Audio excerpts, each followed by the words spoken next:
Hey 141 friends, we are taking a look at our flat cell models that are going through mitosis, starting with interphase, moving into prophase, metaphase, pretty early in anaphase, a little later in anaphase, telophase, and then our two daughter cells, which will wind up going back into their own interphase. So while we've got this cell in front of us, let's just take a look at the parts that we can see. We can see the cell membrane. We can clearly see the nuclear membrane or nuclear envelope. And then inside the nucleus, we have a whole bunch of chromatin. We can see some nucleoli. We can also see some DNA. It looks like this DNA is replicating, which is great because we're preparing for mitosis. Here we see that same cell, but this cell is now in prophase. So we can still see the nuclear membrane, but I don't know if you can tell, it's starting to disintegrate just a little bit. So the dissolving of that nuclear membrane or nuclear envelope is one of the key features of prophase, as well as the development of this right here. This is the spindle apparatus.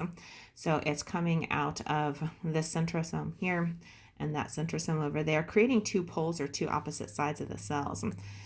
We can also see that the DNA inside the nucleus is starting to condense or form chromosomes.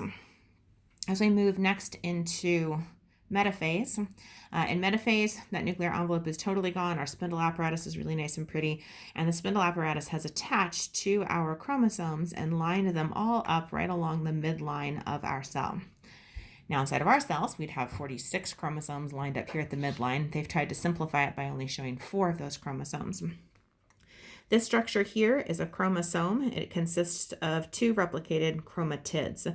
So we have one chromatid here, we have a second chromatid here, and those chromatids will separate as we move into anaphase. So here we are in anaphase. My big 4 chromosomes have been separated. So the sister chromatids have been pulled to opposite poles. These are the 2 sister chromatids. They've been pulled apart. Once they're no longer attached at their centromere, we go back to calling them chromosomes. So we have 4 chromosomes being pulled towards this pole, 4 chromosomes being pulled towards that pole. Here we're a little bit later in anaphase, and we can see 2 things happening. The chromosomes have reached their poles, and we can see the very start of a cleavage furrow forming here, which means that cytokinesis is about to start. Lastly, we move into telophase. Our cells here are shown in telophase.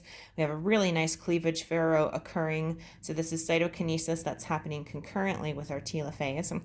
In telophase, the nuclear membrane reforms, the spindle apparatus is dismantled, and the chromosomes are going to start to turn back into chromatin. And then here we see our 2 daughter cells. Cytokinesis is complete. We have a cell membrane completely encircling each of those cells, a full nuclear envelope, and then that DNA has unwound within that nucleus. Each of these 2 daughter cells is next going to move back into interphase and then spend some time there before repeating the cycle themselves.